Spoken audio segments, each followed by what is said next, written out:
Let's take a look at some of the features for this product.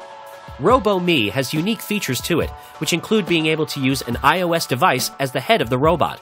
This allows for a lot of customization in what it can do. Now let's take a look at some of the positive and negative aspects. The only real negative that we see about this is that Android users are left out in the dark until an update is made for their devices. Now let's have a look at some of the positive aspects. There's just something very satisfying about your face being used as the head of the robot. We love that developers should get access to create their own apps for the RoboMe. Here's our conclusion. The RoboMe will be a very exciting toy when it comes out, and though it's a toy, we're sure that it will appeal to adults as well. We know we'll be getting our hands on one for sure. To find out more information about this product, click on the link below now.